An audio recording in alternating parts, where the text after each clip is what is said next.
Okay, in today's interview, we have someone's work I've been following. Actually, as you know, a subscriber. I've been very interested in international business, internationalizing ourselves, considering other countries, online business. And one of the people I've been following, actually, and watching their videos every day, is Nomad Capitalist. That's Andrew Henderson. And today we're going to be talking about some interesting stuff that has to do with our freedoms, what it means to be a digital nomad, how to continue to grow our businesses, our wealth, and more importantly, our freedom. So thank you for listening to this video. Please make sure you hit the like button on the right side, the left side, to send this out to more people. And thanks to our channel and show sponsor, Vizsla Resources, one of my favorite silver stocks. So thank you for coming on, and it's nice to meet you.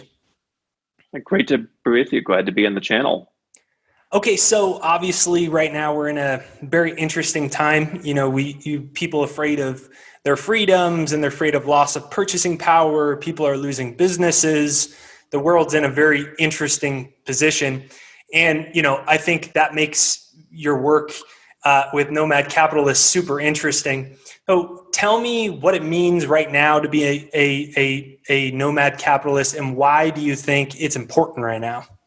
Well, I think it's always been important. I think that people are realizing now more than ever that they need options. They're realizing now more than ever that the country that they're from, that they're living in, is not really the best. It's not going to support them. It's not going to defend their freedoms. It's not going to take care of them.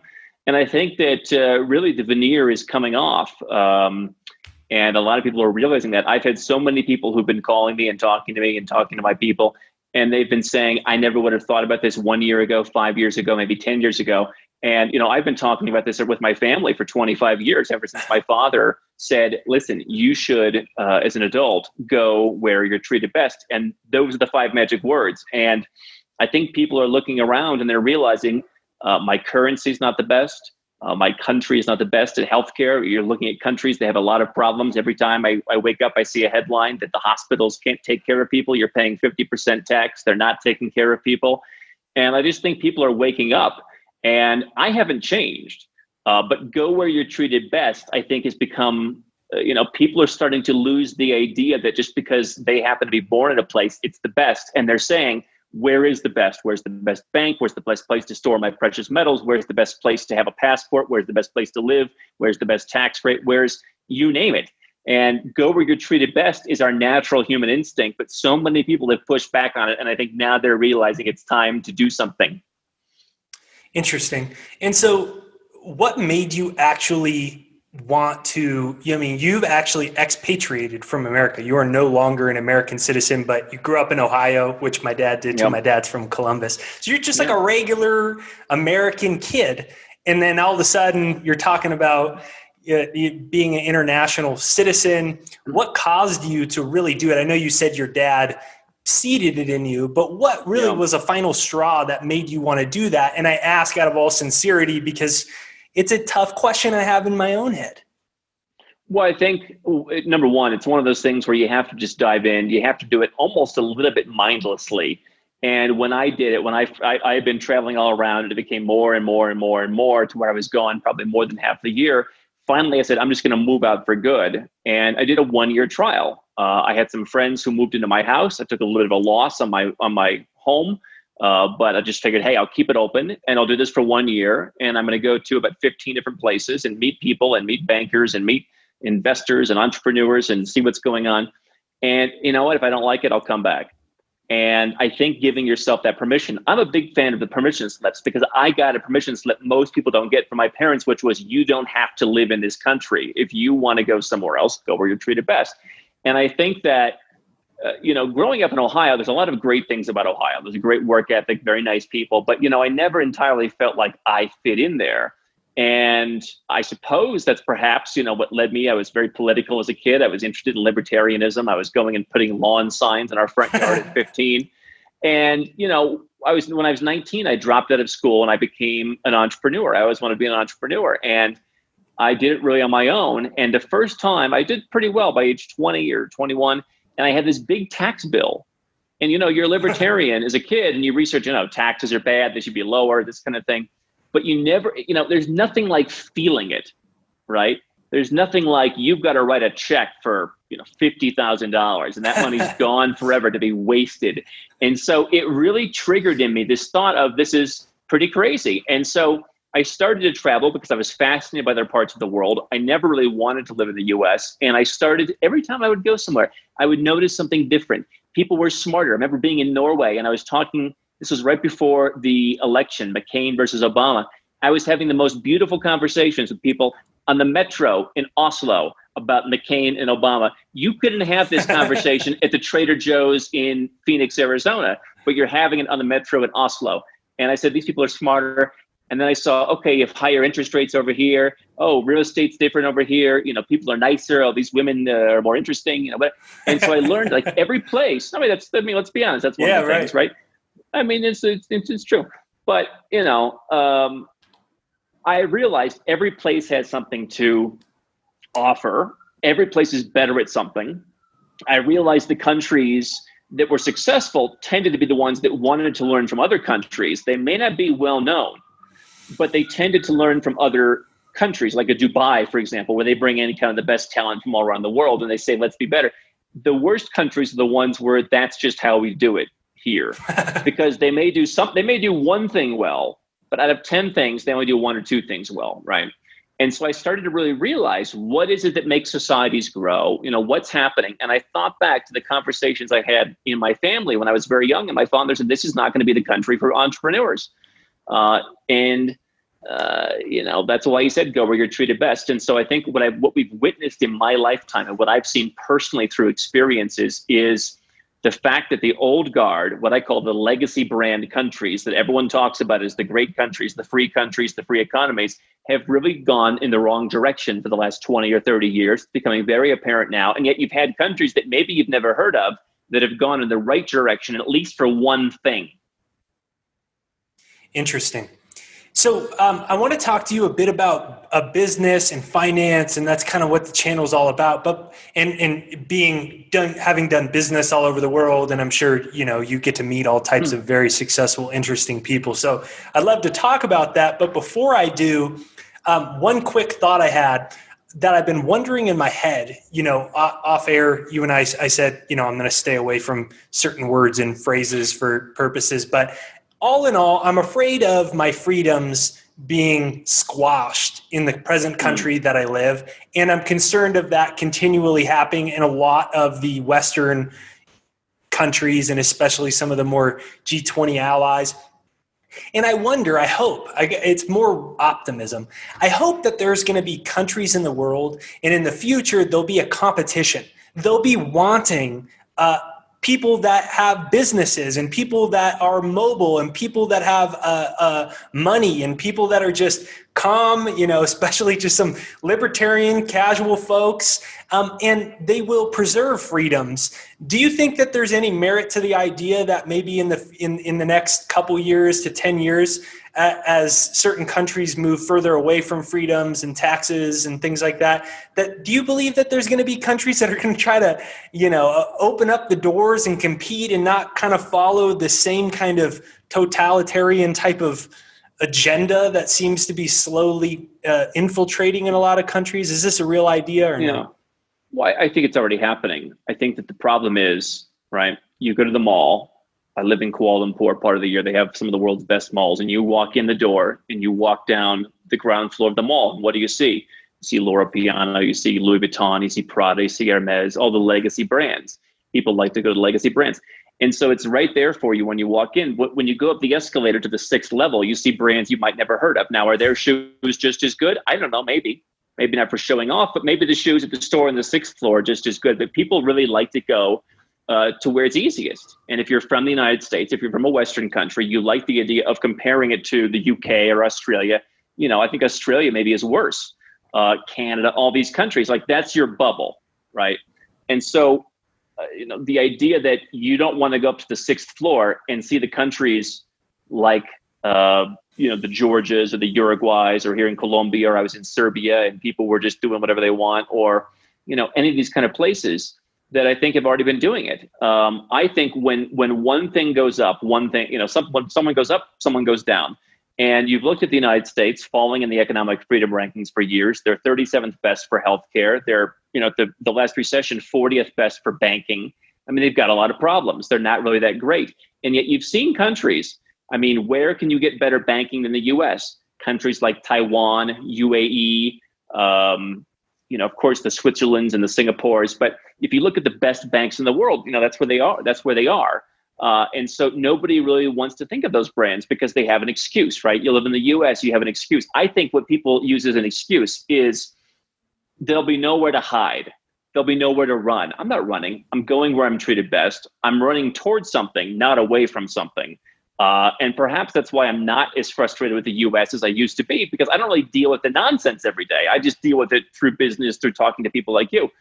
But I don't have to deal with it. It's long behind me. And I think that people make the excuse there's nowhere to go because they don't want to consider the places. I talk about Turkey. Now, I'm not saying Turkey's for everyone, but I've said Istanbul, one of the mega cities in the world. You have people that have 40% more children than the average European. They're at the corner of Europe. They're building a manufacturing economy. They're doing the right things. But people watch, One American News Channel and they hear Erdogan bad. Okay, maybe you think that. Listen, maybe you think Biden's bad or Trump is bad or whoever is bad, right? The country, I think, has a lot of untapped potential. Real estate deals are very cheap. And to me, that's a place to invest. But everyone says Muslim country bad. I've taken people to Malaysia and people say, oh, I'm afraid it's a Muslim country. They go, it's the nicest people you ever met in your life. And it's like, if you want to walk around with your culo hanging out of your shorts, no one's going to judge you. I'm serious. No one's going to judge you. This is a Muslim country. Turkey is a Muslim country. But people have so many stereotypes that they use as excuses. They don't want to go to the countries on the 6th floor that maybe aren't that popular, maybe aren't that talked about, because they have an excuse for every one. That one could be invaded by Russia. That one is a Muslim country. That one is too hot. That one's too cold. There's 200 plus countries and territories. Believe me, you can find one that will make you very happy. I promise you, if you go to Vanuatu, if you go to any of these little countries, they're not going to bother you. But nobody wants to think about Vanuatu because it's not the Hermes of countries. That's interesting. What's funny is, as I've been kind of thinking out loud for the last few months about potentially leaving or just considering the idea of it, that is one of the most common resistances that I've heard from nearly everybody, is that, there's going to be nowhere to hide, if things get really bad. Yeah. Listen, here's the reality, right? I had someone today who's like, convince me I should read your book. It's like, I'm not going to, but it's a best-selling book. Like you, I've got a best-selling book on Amazon. I'm very proud of it. I said, you know what?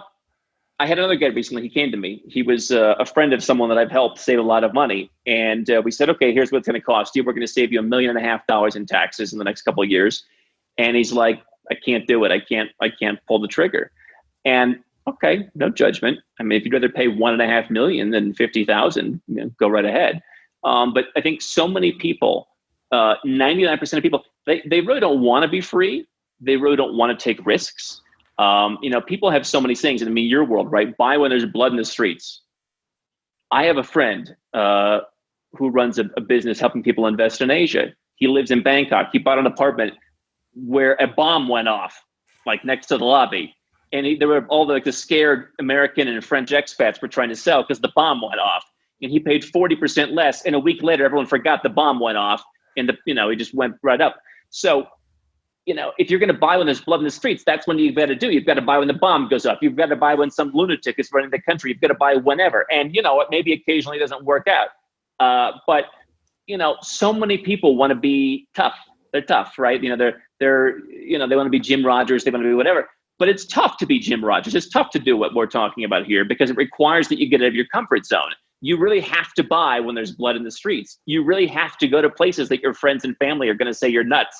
And if you can't live with that social pressure, it's not going to work for you and you can be like the rest of the 99%. I don't say that to be nasty. I say it because, listen, I hire people. We've got over 30 people working for us full-time in-house. And people ask, well, if you're the nomad, why don't they work remotely? I said, we tried that with a smaller team and people got sick of it. So I hire people who want to work and they want to live with their boyfriend in the city where they're from and they want to eat their food. And when I bring them to somewhere I've got people coming to Colombia next week, and they're not going to want to eat the spicy food because they like their food, right? And so most people, by the way, they're beautiful people, but most people don't want to change. They like where they're from. They like what they're doing. They're willing to pay the tax. It's worth the trade-off. And so they don't want to be exceptional and go where they're treated best. And so that's, I think, when the excuses come in. I think just being honest, I don't want to go. If it costs me 50% to live in Buffalo, New York, I'm happy to pay the freight. Okay, fine. Let's just be honest about it. Yeah, you made a video like that, and you were kind of saying something like that, similar. And I was listening to it in the gym. Like I said, I mean, I really am taking this seriously for myself and my wife and my daughter, and my wife is too. And so, I've been really going through a lot of your videos and listening to the psychology of it. And when you said it like that, I said, well, why would I want to stay in a place that, besides the zip code where I live, almost every other zip code in America is taking away people's businesses, and I'm paying on top of any of that? I'm giving them 50% of my money and over the course of 40 years. And so it's interesting when you put it that way. And it's like, we don't want to be free, or we don't want to change, or we don't want to take risks. But on the subject of freedom, as it pertains to finances, let me ask you, as you've grown your business and you've worked, with a lot of very, very, very, you work with, your slogan is you work with 7- and 8-figure entrepreneurs, helping them internationalize, essentially. What are some of the things that you think are important right now for those that are taking their freedom seriously? Because the listeners on this channel, they care about financial freedom. They care about, outside of financial freedom, just having genuine freedoms in their life. What do you think are important right now in a world where, they said 75% of Americans are living paycheck to paycheck? That was before the lockdowns. The UN said over 250 million people at least are going to be pushed into poverty from the lockdown. So globally, you got a serious situation here. What do you think, especially for, millennials and the younger crowd, what are important things we need to know about business and money to ensure our freedoms in this changing world? Well, I think you go back to 1950, 1960, the rate of extreme poverty in the world was over 50%. Wow. And you look at the state of the world in that case, you had a few countries. This is the premise of what I talk about, by the way. Back then, there weren't that many countries. Even when I was born in 1984, the US was the best place in the world to be born. It was one of the freest economies. It was number one in many things, because the places that I'm talking about now didn't exist. Colombia was under Pablo Escobar. Malaysia was like a kampong, a village, right? I mean, you had Georgia was part of the USSR. And so just look in that brief period of time, you've gone from 55-ish% extreme poverty to under 10%. Why? The world became more capitalist. The world became more open. And now, in just the last year, you're correct. I saw 180, but they might have bumped it up to 250 million people are going to go back into extreme poverty. And so I think what that shows you is, the place that you're connected to. If you're connected to one place, if you're not mobile, mobility has been the key, right? Why? I mean, look at people who work for me. I have the benefit of going to a country like Serbia, Georgia, Armenia, North Macedonia, hiring people much less than I would pay someone in the US, and that's still an above average salary. But then I have the benefit of saying I charge people in Western amounts. And so the people who are good work their way up to like an American level salary in many cases. And so, their mobility, their ability to think outside the box and look at, maybe I don't have to work for a company in Serbia, means they can make a lot more money. So do you have the same mobility is the first question. If you are a real estate investor, I've had a number of guys recently, they have, $30 million real estate portfolios in New York City or in Texas or wherever else. You're not very mobile. I said, why don't we at least sell some of these properties and put it somewhere else with lower taxes, fewer regulations, higher yield? Because my friend who has the business helping people invest in Cambodia, their rent, the number of people who didn't pay rent in the last year during all this was zero. Wow. They collected pretty much every dollar, minus like $100, I think, for one guy for 1 month. This is not like I need 6 months to pay. Everybody paid. And so, if you're not mobile, if your business is not mobile, if you don't have some mobility, you're going to have a problem. And so that's the first step. From there, it's, do I want a plan A or do I want a plan B? My plan was the plan A. I'm leaving the US. I'm immediately going to reduce my tax rate with things like the foreign earned income exclusion. If I'm not an American, I'm going to use tax non-residents to leave my country's tax system and set up residence somewhere else. I'm going to live overseas, lower cost of living, more freedom, lower taxes, etc. If you're not ready to make the move and you're worried about what could happen, I do think that I'll leave when things get bad enough, is famous last words. But I would set up a plan B to where I have a second residence permit. Potentially I own a home in that place, so where I feel more comfortable, on a human level, going to that second residence. I'm going to be working towards a second passport if I'm not going to acquire one outright through a citizenship by investment program. I'm going to at least look at paper residence, for example, where I can go and, put $30,000 in the bank, come back for 1 week a year. In 4 years, I hope to get my passport, right? And so that plus offshore banking, offshore gold storage. I don't want to be dependent on what happens if the US decides that they're going to crack down on crypto or crack down on gold or devalue the US dollar. I'm going to be diversified in other places so that one country does not screw me over. My money has a place where it lives. And obviously there's rules and regulations to follow. We're not talking about hiding money. We're talking about illegal, 100% legal. And it is legal. You may not know that from the TV shows, but it's legal. And also having an option, whether you're exercising it immediately or whether you're keeping it in your back pocket for having a place to go where you are welcome and you are wanted and they let you in. That's what I would do for everybody. So it's mobility first, being part of the global, world, and then it's a plan A or a plan B. Very interesting. Yeah, the mobility is the hard one. It's almost like we've been conditioned to think we need to go somewhere to get our job, and so we become location dependent. But in this kind of new theme of 2020, where depending on the location you lived, you might have had your employment taken away. Do you think that the best way to do that is exclusively through the internet? Or I guess you even said you had real estate people where you technically don't even need the internet for it, although you could build an internet component of that business. You could just move some of your capital to another country and still have the same real estate model of physical real estate, just diversifying where you are. Over the years, I've had a number of people, mainly in the US and Australia, who, when you get down to brass tacks, they're making 1 or 2% net yield on their property. By the time the government's done taking their share and all the fees and all the taxes and everything else, they're making 1 or 2%. And I said, at the very least, even if we're not going to have a tax advantage, let's say you're an American, you live in the US, or you're an Australian, you live in Australia, right? Americans are taxed no matter where they live. There are some exclusions and some exceptions.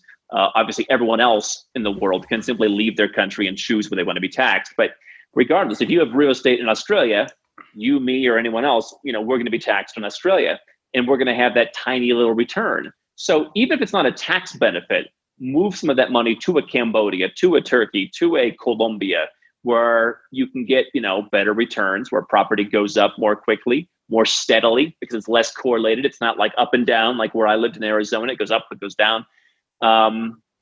And so I think that that's a good first step. I think whatever you can do to be mobile, I'm very mobile. But again, I have 4 different places in the world, plus a couple of people who, work from home as kind of support staff on their own.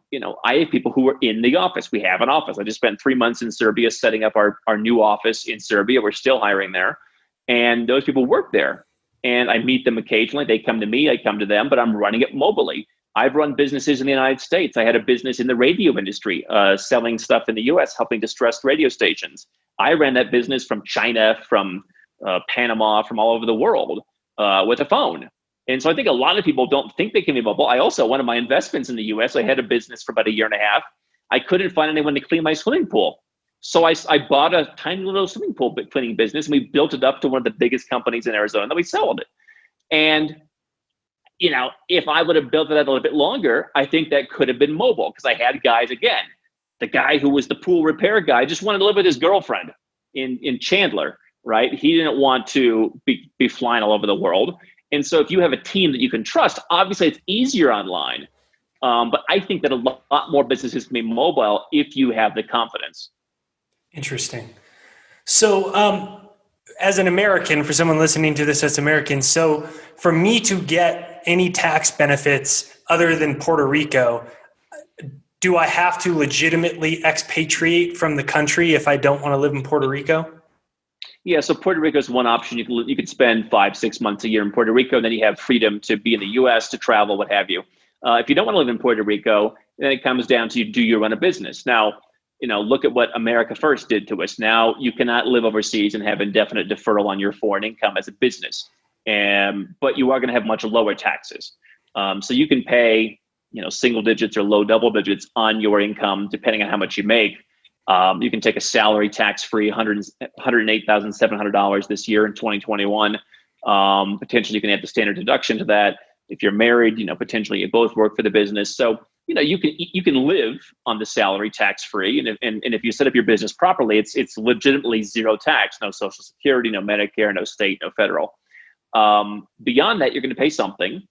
And if you're in passive investments, like in real estate, you get your normal depreciation and stuff like that, but you're not, the foreign earned income exclusion is for businesses, and there's special rules for what constitute a business, right? You can't just be a one-man shop and call yourself a business and incorporate offshore and pay zero. So it does get challenging. There are a lot of rules. If you are a one-man shop, we probably need to work on that. If you're trading, I've got day traders, I've got crypto traders. For those guys, it probably is Puerto Rico or expatriating. You're not going to get really that many significant tax benefits anyway else, because no matter where you go, if you're not earning money from a business that you're actually working at as a business, the way they define a business, you're not really going to get the tax incentives. And so I have American friends who live in Dubai and Abu Dhabi, and they work in banking, and they make millions of dollars a year, and they just pay U.S. tax on all but that 108. I've helped numerous people who are day traders, crypto traders, et cetera, who just want to expatriate. They get a second passport and they bail out. And that's partially because of the tax, but it's also partially because of the paperwork. How many crypto guys have I talked to where they're not eligible for many good investments because they don't want Americans? So there's a lot of disadvantages to being an American besides the tax. I really think if you can get over that hurdle, not being an American is, from personal experience, easier than I think people would imagine. Interesting. So, what is your philosophy on building your financial freedom and your wealth? How much do you have percentages that you divide up into gold, into real estate? Do you hold a lot of government fiat currency savings, or do you go into hard assets? What's your personal philosophy over the next few years with your own financial freedom plans? Well, my philosophy works for me because, and I don't know what the numbers are because things are constantly changing. I run a cash flow business, right? I run a services business. I'm not pumping money back into inventory for my Amazon FBA business, and so it works for me. I do keep fiat assets in various currencies. I think the US dollar is going to continue to perform poorly. I was saying last April that it was a great time to put your US dollars into assets in other countries and get things like residences and passports by buying real estate, by buying, government bonds, whatever. I mean, look, if you would have put money into Australia less than a year ago, you'd have a 60% return or something like that. So I do keep fiat, but part of it is because I like to have opportunities. We're looking at, as our business grows, potential acquisitions, we're looking at larger projects. And so I like to have cash that is there. And obviously as a business, of course, we have, AP and AR and what have you. I do keep precious metals. I generally, like to vault them overseas. I'm not going to tell you exactly where they're all stored. What do you like more, gold or silver? I will say I'm probably more of a gold guy. I do see the proposition for silver. I was buying silver at $8 back in 2008 or was it 9? Nice. And it went up to 50. And I am a big silver fan. I like buying big gold bars though. You can get really great rates on that. So you're not really paying the spreads that you pay on silver. But I do have some silver and I do like silver. It seems like, silver is something that should be doing better, but, we can discuss maybe why it's not doing better. I've gotten into crypto. I'm not someone who puts every dollar into crypto. I'm probably a little bit too conservative and I don't like the wild swings. I own, 6 homes around the world. I own equities, mostly out of the US, which have done pretty well. I own real estate and other investment, other places, through funds, through REITs, some on my own. So I do like hard assets.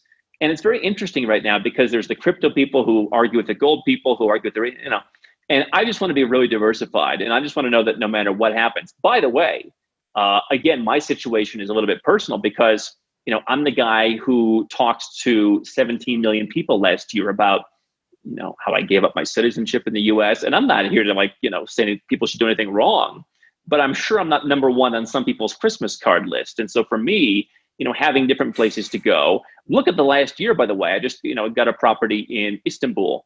And my wife actually made a great case. She said, no matter where you are in the world, if something crazy happens, you're probably a nonstop flight from Istanbul. And if you have a home in Istanbul, right, that's a convenient thing to have in these times of chaos. So that's an opportunity. Maybe not everyone kind of wants the diversification that I have, but that's what I'm doing. Very interesting. And so when you buy your precious metals, are you buying them with the intention of selling them at a higher price, or is your philosophy that you kind of treat it like another version of savings and it's more of a store of your cash flow from businesses?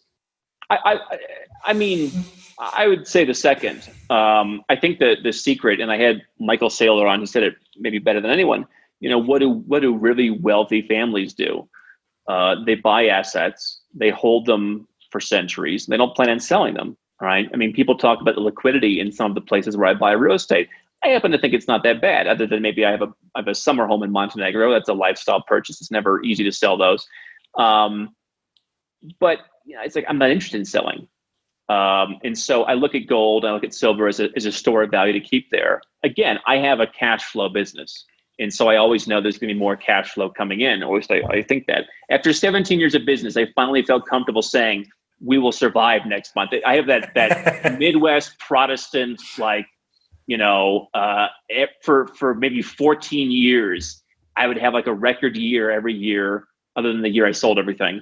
And like every month would be better than that. And every month, like on the first, we're coming up on the first, I would say, well, that was pretty good, but I bet it all falls apart this month. I finally gotten over that, I think, at 36 years old. But, everyone's got a different situation. So for me, it's, you take a chunk of that, you put it into various things, and you just plan on leaving it there. When I'm buying equities, I don't think that Indonesia or India are going to slow down anytime soon. Even more exotic markets like Egypt, for example, I think there's already some nonsense priced into them. What do I want to sell that for? Africa. For 50 years, you could hold a good investment in Africa. Interesting. I had Doug Casey, I'm publishing it tomorrow, but just the other day, and he was saying if he was my age, he would move to Africa, would be the place he would go to get rich. And I think, it has a lot to do with commodities and natural resources and such. Well, for sure. There's a guy, by the way, who, when the British announced the handover in Hong Kong, as I recall, he was there, buying, if I'm not mistaken. And there's a time buy when there's blood in the streets. People were freaking out, right? And everyone was saying Hong Kong is going to become a disaster. And maybe people have different opinions now. I happen to know many people who live in Hong Kong, and they're looking there now, and they're saying, we're still staying here. It's not so bad. But you look back, in the late 80s, and it was chaos, and he was buying, and they did very well in places like that. So, Jim Rogers, who I know you're a fan of, 1800 moved to London, 1900 moved to New York, 2000 moved to Singapore. Maybe before 2100, it is moved to Addis or, I don't know where it's going to be, the Cairo. Where's going to be the center of Africa? I don't know. Interesting. Move to Gaborone, Botswana or something. My brother, his roommate in college is American that now lives in the Kingdom of Swahili, which is within South Africa, I believe. And apparently he works with the royal family, and apparently it's a great place to be for business and investment and the things they're building out. So I found that interesting. But let me ask you, we talk a lot about not only precious metals, some crypto, commodities, but we talk a lot about the macro environment, and we talk about the devaluation of currency. We've talked a bit about this idea of this reset, and with the World Economic Forum and the whole Build Back Better that all these leaders seem to be saying. And one of the ways that I think that people miss, that I try to talk about a lot on this channel, that Robert Kiyosaki does such a great job of trying to educate someone like myself, is we think that you just buy the right crypto, you buy the right stock, you buy the right gold or silver, and you're just going to get super rich. And for the most part, we're talking about very small amounts of capital that people have, and I'm sure it can help. But in my opinion, the most important way to buy our freedom in this world is through businesses and additional sources of income. And I was wondering if you could touch a little bit on that, and as someone that's built a large international business, some kind of important pieces of advice for someone who's been hearing us talk about this on the channel, that's really thinking about giving it a shot with whatever it is. What's some of the important things you've learned from mentors or your own experience that have been useful kind of in conclusion as someone looks to grow their financial freedoms or their businesses or entrepreneurial journeys of success? I think about this because I do know many people who are very successful investors, and that's all they do. I've got a 23-year-old. He makes multi-million dollars a year trading, and so people can do that. By the way, the barrier to entry for some of this stuff is very low. I had a guy once who had a 6th grade education, and he was making like $7 or $8 million a year trading. And I was telling some people, and they said, yeah, like that's a lot of those traders that's their thing. They just have like a knack for it. And I've had business people who have built big $7-8 million businesses who started from nothing in Morocco, in Egypt, in Russia, in Ukraine, and other countries, Asia, Taiwan. And, there's really no excuse. So anyway, I look at the guys who are the traders and I say, I struggle with, is your income your greatest source of wealth? I think for a lot of people it is. And so you want to create something. Personally, I think, having a cash flow business, I like that. I never understood, maybe I don't have enough confidence. I never understood we're going to try and get 91 million people to download our app and hope we can pawn this off on somebody else. I like businesses where you come in, you start with very little, and now again, you can do that much more easily because you can hire people in Serbia or the Philippines or Armenia or anywhere else to help you. And I like businesses that create cash flow. What can you sell? Is there knowledge? Can you sell a course? Can you, what can you do where you can just start making money quickly and scale from there? And I think that, I look back now and I see some of these guys who are in crypto or what have you, and some of the younger ones, they do seem a little, cocky. And I guess when I was 23 and just starting to make, good money, you kind of think that you have the world by the cojones. And I would try and caution, I suppose, against that. I think it's kind of easier said than done. But I think that, you have to go through it. People come to me. And, the problem is people see me now, the people I meet, and they see the finished product. They don't see the 17 years. They don't see the mistakes. They don't see all the bumps along the road. I think without those, you can't get to the 17 years because you would screw it up the same way a lottery winner blows the lottery winnings, right? So for me, humility has been helpful. Learning to have the right people has been helpful. It's a big problem when you start to hire, especially if you have the humility, because you maybe you're bringing the wrong people sometimes. So that's been a thing we've had to learn the hard way.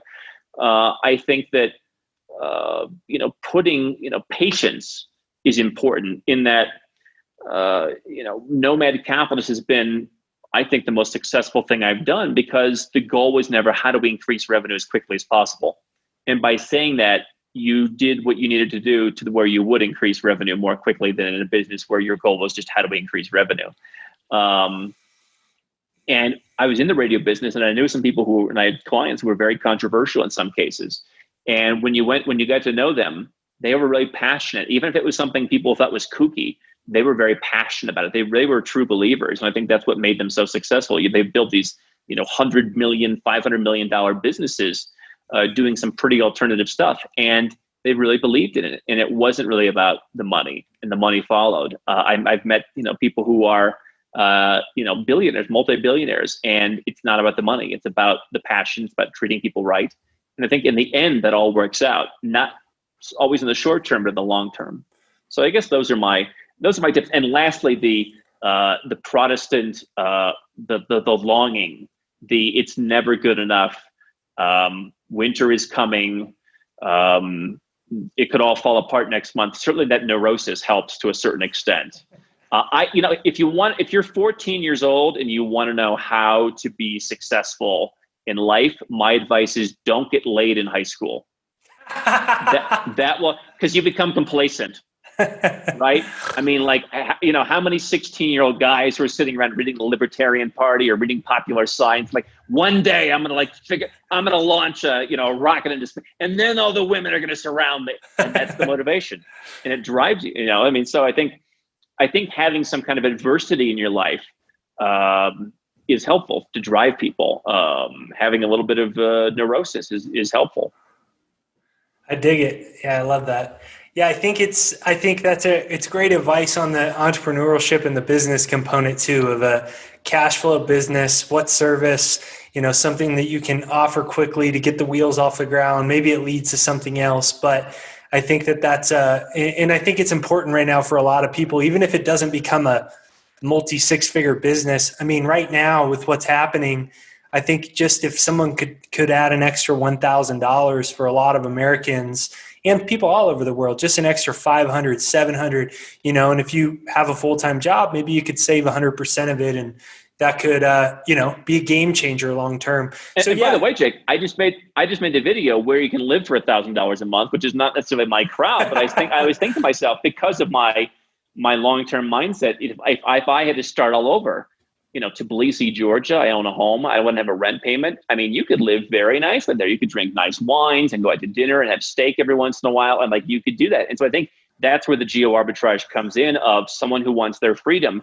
It's a lot easier. It is literally, how do you make $1,000? You can pretty much make that tax-free in your home country, anywhere that you're coming from. And by the way, the other thing I would say is learn how to sell. I think that some of the entrepreneurs today, because everything is so tech focused and build a website, build an app, we've kind of lost this old school thing. If you want to know the fastest way for anybody, I've always said business is the great equalizer. People say, you do a Trump impression, you have some jokes. Why don't you become a stand-up comedian? I said, because it's so much harder to be successful. I said, if I'm going to be a stand-up comedian, I want to have like the talk show. I want to be Jay Leno. I want to be David Leno. I don't want to be some random guy at Goofy's Comedy Club in Wichita every Saturday. And so business is the great equalizer. And I think the great equalizer within business is, can you sell?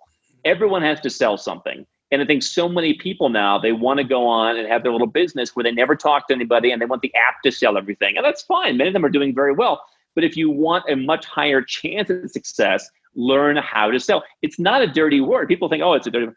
You call people and it's offering people something of value. And you're going to have a lot more success. If you look at our sales numbers, if you talk to my team that brings in clients, people come to us because we have a lot of content. And they're basically pre-sold. So it's just a matter of, all right, can we help you? We turn someone away occasionally. All right, they're not just here to take my money. And there's that vibe where you're offering something of value. You don't want to be a slimy salesman, but how do you learn how to convince people and sell to people? I think that's a great skill that anyone can use to make money. People are always looking for people to sell things for them, even if you had to work for someone else. You're right. Especially someone that says, well, I don't have an idea or a skill. Well, one of those quickest ways is sales. I think you hit the nail right on the head. Let me ask you a couple final questions. I'd love to have you back on again soon. Fascinating conversation and timely for me personally. And I did watch your video of where to live with $1,000. Looks like that one did really well too. Like I said, I watch all of your videos because it's timely to my wife and I. It's a conversation we're having every night. Do we do this? Where do we go? And we're kind of waiting for, a little more places to open up before some of these travel restrictions, so it's not inconvenient to look. But let me ask you, you said you're married, you don't have a kid yet, but if you had a child, where would you consider raising obviously I'm sure you do it with an international component, but as a primary residence, where would you want a wife and a child in your family, 1, 2, 3 kids, whatever, to have as a primary residence where you thought, pretty good education. Maybe you homeschool them. I'm more interested in that, although probably when they're younger, some open, education components. But place they're safe, doesn't need to be the most prosperous economy in the world if you're digital, but solid place and good spot to have kids. The kids are safe, don't need to worry exceptional amount of crime or trafficking, and nothing too crazy government. What spots would speak to you? Would it still be Kuala Lumpur? Is there other places, if you were having a family, you would consider more? I don't know that I would change anything substantially other than perhaps early in the time, like where you're at right now, 6 months, perhaps I am a little bit more mobile and, my wife, child, et cetera, are a little bit less mobile. I think that there's a couple things that stand out to me. Number one, they have schools everywhere. I know it's hard to believe, but they do. And by the way, if you look at the U.S. schools, in terms of the developed countries, for sure, they're some of the worst. I went to one of the best high schools, public high schools in the U.S., so I got lucky. But by and large, the U.S. is a mess. And I would hire a tutor. But I also think, I was ahead of everybody in kindergarten who was learning how to read. My mother taught me how to read, and she really took it upon herself to make sure I learned. So I think that, it starts at home. I think that the U.S. and many Western countries now, I hear like these politicians running for office, like 18 months, they want to throw them in school somewhere. I don't know. Believe me, I think that you can teach your kids a lot better. And so I think Kuala Lumpur is a great English-speaking base. I think it's nice weather. I think people are nice. You've got the multicultural. I think they like foreigners. They're going to let foreigners stay there, so you're not going to deal with that. But I think you can move around. And I think that, when you say, oh, Colombia's not safe, Chicago's not safe. London in many areas, it's not safe. Paris, you should have seen. Portland, I got a buddy in Portland that turned on the wrong street during the riots, and he said he thought he was going to get killed. He turned on the wrong street when his GPS went out. One of the safest countries. I think it's the 6th safest country in the world. You could walk around naked, drunk and naked at 3 a.m, man, woman, or beast in Tbilisi, Georgia. And a lot of places in that region, by the way. And people say, what if Russia comes in? Russia's doing other things, but where where things did get a little tense, where there was an insurrection not so long ago, was the United States freaking Capitol building. It was a lot more recently than 2008. And I know people who live in Chicago. And there was $2 billion of property damage between riots all year in America. It's incredible. And by the way, this country that they say, it's not corrupt, it costs $1 billion for the presidential election. $1 billion to become the president. Now, that's not corrupt. There's no corruption. And you're seeing that, by the way. Just look at what happened with this Robin Hood thing. But, you live in Chicago. I was in Paris. It's a mess. And yet there's good neighborhoods and there's bad neighborhoods. You go to Bogota, you go to Kuala Lumpur, you go to, wherever, there's good neighborhoods and there's bad. I think in most of Eastern Europe, there's pretty much only good. If you go to the Middle East, the UAE, Qatar, it's pretty much only good. But I think Kuala Lumpur in Malaysia is a great place to go. And again, I had a wife who wasn't really sure, am I going to fit in this country? And she's like, these people are sure, they're fantastic. So I think that going to a place where you feel welcome is certainly important. Maybe parts of Eastern Europe don't give you that. But if it's about safety, if it's about schools, to me, those issues are so easily resolved. And quite frankly, you look at I had a friend, he sends his 4 children to school. And I said, take them out of school, come visit me in Asia. They'll learn more in Asia for the 2 weeks they take off than you wouldn't even believe. And he talked about the stuff that they do. The schools are sticking their nose into your business. I think the best opportunity is maybe you do it with some friends who are like-minded. The best opportunity is you hire a tutor. You hire the smartest person from Romania or the smartest person from Venezuela or wherever. You pay them a nice salary. They travel with you. And, they teach your kid. And maybe your kid learns an extra language because of that. So to me, if you are a successful person, you can bypass the system entirely. I don't know why you leave the system to recreate the system. My wife's walking by with our baby right now, and I was laughing listening to, because I was like, I feel like that's what I'm saying, like right now, every night in her house. So, I really appreciate your work. I think it's really timely, and I think it's really important. And I don't want my name to be a curse word in your house now. No, I'm lucky, man. My wife gets it. First of all, we're mobile. Important. She hasn't worked. I retired her at 25 years old. So she gets it. She knows this system. It's better to. It is bizarre. I was just like, they're 18 months old. Let's stick them in a preschool. And it's just like, in Hillary Clinton's indoctrination camp. Yeah. So, and I say that to my wife. I'm like, look, I just need to make enough money where I can you and I can teach them and they can travel all over the world. God forbid you don't, I would like them, perhaps with some supervision. I want them to be like those kids that you see, and I don't mean to say this in to make light of anyone, but I want them to be like selling chiclets in between the cars in Guatemala City. I think, having met a lot of people over my life from all over the world, people who had some adversity, even if they grew up and like they were in China in a upper middle class family, they still had to scrap and fight and claw a little bit. And I think that made them stronger people. I think a lot of the world is becoming very soft right now, at least the Western world. That's going to be part of its downfall. That's why they're all clamoring for free stuff and send us our $2,000 a month check because we can't leave the house. And you and I should pay for that. Well, not me anymore. It's all on you. But I think that there's different experiences. I mean, listen, maybe your kid flies in business class, but I think that they also, I don't want them to become so soft where they don't know what it's like to do what I did at 8 years old and go and sell things door to door. So I think a little bit of adversity, controlled adversity perhaps, is a good thing. Yeah, I'm with you. I'm definitely with you. Yeah, no, I really appreciate everything you're doing. For everyone listening, especially those that, are listening that are, high 6, 7, 8 figure entrepreneurs. If it's something that interests you, want to suggest you check out Andrew's website. I'll put the link to that right there down below for everyone to check that out. Also put the link to the YouTube. Like I said, I do watch it every day. So if you're unfamiliar with his work, I do think it's a great channel, especially for those that watch ours every day. You know what I'm into and thinking about. So if you're up the same wavelength, I highly recommend checking that out.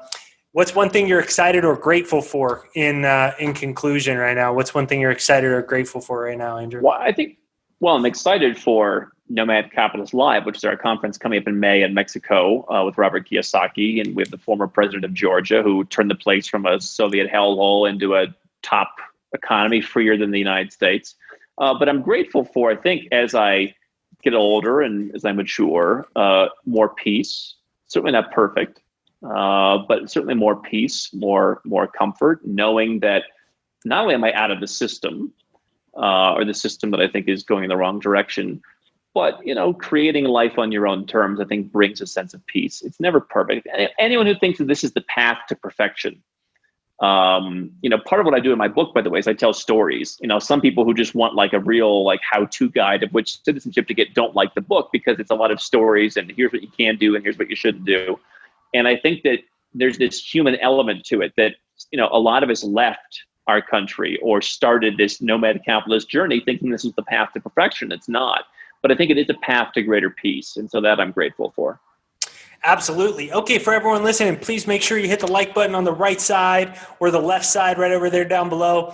As you know here, listening to the channel, we have a lot of awesome regulars. So if you enjoyed this, please leave a comment down below and let us know if we should have him on regularly with some questions, things that I didn't cover that you'd love to see addressed that I can source for next time.